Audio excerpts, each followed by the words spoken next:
గురి కలిగి జీవించు. పక్షిరాజు చక్కని తేటైన చూపు కలిగి ఉంటుంది. ఒక గురి కలిగి జీవిస్తుంది. పక్షిరాజు 5 కిలోమీటర్ల దూరంలో ఉన్న ఆహారాన్ని కూడా కనిపెట్టగలదు. ఒక్కసారి తనకు కావలసిన ఆహారాన్ని పసిగడితే అది కుడికి కానీ ఎడమకు కానీ చూడకుండా కేవలం గురివైపే చూస్తూ ముందుకు సాగుతుంది. తన తోటి గద్దలతో ఆడుకోవాలి, సరదాగా తిరగాలి, జీవితాన్ని ఎంజాయ్ చేయాలి అని అనుకోక తనకు ఎక్కడైనా ఆహారం కనిపిస్తే దాని చూపులను ఆ గురువైపు నుంచి మరల్చదు. గమనించండి, మనల్ని పోషించేది మరియు మన ఆత్మీయతకు ఆధారము ఒక ప్రభువైన యేసుక్రీస్తు మాత్రమే. ఈ సత్యమును గ్రహించిన పౌలు ఇలా అంటున్నారు: క్రీస్తు యేసునందు దేవుని ఉన్నతమైన పిలుపునకు కలుగు బహుమానమును పొందవలనని గురి యొద్దకే పరిగెత్తుచున్నాను. అవును, మన ఆత్మీయ జీవితంలో క్రీస్తును చూస్తూ జీవించడము చాలా అవసరం. అలా కాని పక్షంలో ఎంత భక్తులమైనా, ఎంత గొప్ప ఆత్మీయులమైనా మనం దేవుణ్ణి చూసే వ్యక్తులము కాకపోతే దేవునికి దగ్గరగా ఉంటూ కూడా నాశనం అవుతాము. ఆనాడు పేతురు నీటిపై నడుచుకుంటూ వస్తున్న యేసయ్యను చూసి, ప్రభువా, అది నీవే అయినట్లయితే నేను కూడా నీళ్ల మీద నడిచి వచ్చే విధంగా ఆజ్ఞాపించమని అడిగాడు. ఆయన రమ్మని అనగానే పేతురు యేసును చూస్తూ తన కాలు నీటిపై పెట్టగానే అద్భుతం జరిగింది. నడి సముద్రంలో పేతురు అడుగుపెట్టినప్పుడు మునిగిపోలేదు. ప్రపంచంలో ఇప్పటి వరకు ఈ భూమి మీద మనిషిగా పుట్టిన వారిలో సముద్రంపై మునిగిపోకుండా నడిచిన వారిలో మొదటివాడు ప్రభువైన యేసుక్రీస్తు అయితే రెండవ వ్యక్తి పేతురు. ప్రపంచంలో ఎవ్వరూ వెళ్ళనటువంటి అనుభూతి గుండా పేతురు వెళ్ళాడు. ఎవరూ చూడనటువంటి ఒక అద్భుతాన్ని తన జీవితంలో చూశాడు. యేసునే చూస్తూ ప్రపంచంలో ఎవరూ చూడనటువంటి ఆశ్చర్యకార్యాన్ని స్వతంత్రించుకుంటూ వెళ్తున్న సమయంలో గాలి గట్టిగా వీచి అలలు పైకి లేచేసరికి ఒక్కసారిగా పక్కకు చూశాడు. ఎప్పుడైతే తన చూపులు యేసు నుంచి తొలగి పక్కకు చూశాయో వెంటనే మునిగిపోవడం మొదలుపెట్టాడు. మునిగిపోతూ ఒక్కసారిగా ప్రభువా, నన్ను రక్షించమని గట్టిగా అరుస్తున్నాడు. పేతురు యేసు కళ్ళు ఎదుటే మునిగిపోతున్నాడు. అలా మునిగిపోతున్నప్పుడు యేసు చెయ్యి చాచి పేతురుని పట్టుకున్నాడు. అనగా యేసుకు ఎంత దగ్గరగా పేతురు మునిగిపోతున్నారో ఒక్కసారి ఆలోచించండి. యేసు చెయ్యి చాచితే అందేటంత దగ్గరలో ఉండి కూడా పేతురు మునిగిపోతూ ప్రాణం మీదకు తెచ్చుకున్నాడు. పేతురు యేసయ్య శిష్యుడే, పిలువబడినవాడే, అపోస్తులుడే, అయినా ప్రాణం మీదకు తెచ్చుకున్నాడు.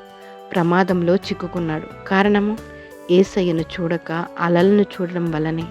మనలో చాలామంది దేవునికి దగ్గరగా ఉండి కూడా, రోజు ప్రార్థన చేస్తూ కూడా, సేవలో ఉండి కూడా, క్రమం తప్పకుండా మందిరానికి వస్తూ కూడా అప్పులలో, అశాంతిలో, అపాయములో, మరణ భయములో, ఎవరికీ చెప్పుకోలేని సమస్యల్లో, అవమానంలో మునిగిపోతున్నారు. కారణం యేసు వైపు నుంచి తమ చూపులను మరల్చి లోకాన్ని చూడడం వలనే కదా. క్రీస్తు వైపు చూస్తే మన ప్రయాణం క్షేమంగానే ఉంటుంది. లోకం వైపు చూస్తే మన ప్రయాణం ప్రమాదకరంగా ఉంటుందని ఒక గొప్ప సేవకుడు బోధిస్తున్నాడు.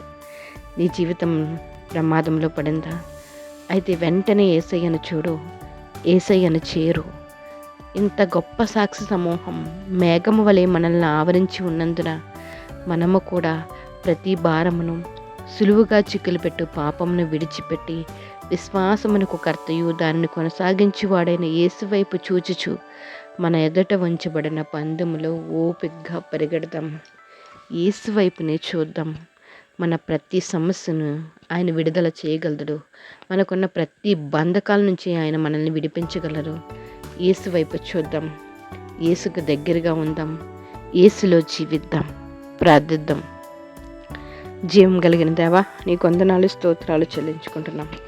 మేమేమై ఉన్నామో నాయన, కేవలం మీ కృప వల్ల మాత్రమే మేము ఎలా ఉన్నాం. నిన్న నేడు నిరంతరం మీ ఆఖరిగా ఉన్న రాజా, మీకు స్తోత్రాలు. ఈ ఉదయకాలం తండ్రి నైనా మీ పాదాలు చెందకు రావడానికి మీరు ఇచ్చిన కృపను బట్టి మీకు స్తోత్రాలయ్యా. ఈ ఉదయకాలంలో ప్రార్థనలు ఏకీభవిస్తున్న ప్రతి ఒక్కరిని మీ పాదాలకు అప్పచెప్తున్నాం. మీరు జ్ఞాపకం చేసి మీ వైపునైనా మేము చూస్తూ మీరే గురి కలిగి జీవించినట్లు మీరు మాకు సహాయం చేయండి. ఈ ఉదయకాలం ప్రార్థనలు ఏకీభవిస్తున్న ప్రతి ఒక్కరిని జ్ఞాపకం చేసుకోండి. ప్రతి ఒక్కరి అవసరతను యేసు నామములో తీర్చండి అయ్యా. గుప్పెళ్ళు విప్పి ప్రతి ఒక్క జీవి కోరికను నేను మీరు తృప్తిపరుస్తున్నారు ప్రభా. మీకు వందనాలు. ఈ సమయంలో బలహీనులను బలపరచండి, మీ కృప అనుగ్రహించండి, ఆరోగ్యాన్ని దయచేయండి. చంటిబిడ మొదలుకొని వృద్ధుల వరకు మీ కృప అనుగ్రహించండి. మీ బలం చేత, మీకు శక్తి చేత నింపండి. యవన బిడ్డలను జ్ఞాపకం చేసుకోండి. కుడికి కానీ ఎడమకు కానీ త్రొట్టెలకుండా నిత్యము మీలో నిలిచినట్లు మీరు సహాయం చేయండి. అనేక మంది ఉద్యోగాల కోసం ఎదురు చూస్తున్నారు. వారి జీవితంలో అద్భుతమైన కార్యాన్ని మీరు జరిగించండి. ఎవరైతే కాంపిటేటివ్ ఎగ్జామ్స్ రాసి ఉన్నారో రిజల్ట్ విషయంలో సహాయం చేయండి. యవన కాలం మందునైనా వివాహాలు కాక అనేక మంది ఎదురు చూస్తున్నారు. తగిన కాలం మంది వివాహాలు జరగడానికి మీరు సహాయం చేయండి. వివాహం అయినైనా భార్యాభర్తలునైనా సమాధానం లేకుండా ఉంటున్నారు. అట్టి భార్యాభర్తలను జ్ఞాపకం చేసుకుని సమాధానాన్ని అనుగ్రహించండి. గర్భఫలం కోసం ఎదురు చూస్తున్న బిడ్డలను జ్ఞాపకం చేసుకోండి. గర్భఫలం యెహోవా ఇచ్చే బహుమానం అని మీరు సెలవిస్తున్నారు. మీ బహుమానం కోసం ఎదురు చూస్తున్న ప్రతి ఒక్కరు మీ బహుమానాన్ని పొందుకునే కృపను, దయను మీరు అనుగ్రహించండి. గర్భంతో ఉన్న బిడ్డలకు నెలలు నిండేంత వరకు మీ కృప అనుగ్రహించండి. పసిబిడ్డలని, బాలింతల్ని జ్ఞాపకం చేసుకోండి. స్కూల్కి వెళ్తున్న చిన్న బిడ్డలకి మీ కృప అనుగ్రహించండి. ఏ దృష్టుడు కన్ను ఏ బిడ్డ మీద పడకుండా ప్రతి బిడ్డకి మీ కృప, మీ కాపుదల అనుగ్రహించండి అయ్యా. మీకు వందనాలు, స్తోత్రాలయ్యా. అప్పులతో బాధపడుతున్న వారిని ఒక్కసారి జ్ఞాపకం చేసుకుని విడిపించండి. వ్యవసాయాలు చేస్తున్న వారిని జ్ఞాపకం చేసుకోండి. వ్యాపారాలు చేస్తున్న వారిని జ్ఞాపకం చేసుకోండి. చేతి పని వారిని జ్ఞాపకం చేసుకోండి. ఉద్యోగాలు చేస్తున్న వారిని జ్ఞాపకం చేసుకోండి. తండ్రి మీకు వందనాలు, స్తోత్రాలయ్యా.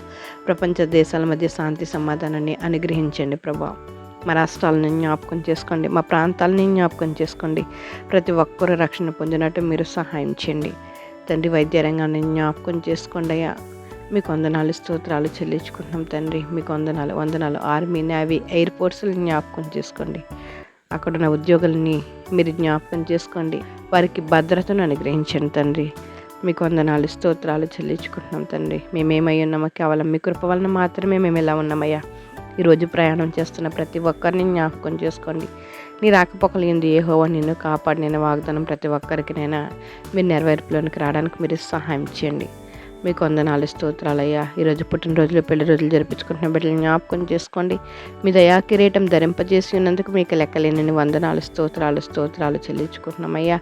ప్రతి ఒక్కరి పట్ల అద్భుతమైన కార్యాలు మీరు జరిగించండి. అనేక మందిరంలోనైనా ఉపవాస కూడికలు జరుగుతుండగా ప్రతి కూడిక మహిమకరంగా జరిగినట్లు మీరే సహాయం చేస్తారని, ఉదయకాలం ప్రార్థన లేఖపిస్తున్న ప్రతి ఒక్కరిని మీ పాదాలకు అప్పచెప్తూ వారి జీవితాల్లో అద్భుతమైన కార్యాలు మీరే జరిగిస్తారని, మీ యందు భయభక్తులతో జీవించడానికి మీరు సహాయం చేస్తారని, ప్రార్థనా జీవితం కలిగి ప్రతి ఒక్కరూనైనా ఉండడానికి మీరు సహాయం చేయండి. మీకు ఇష్టమైన వారిగా మేము ఉండినట్లు మీ కృపను మాకు అనుగ్రహించండి.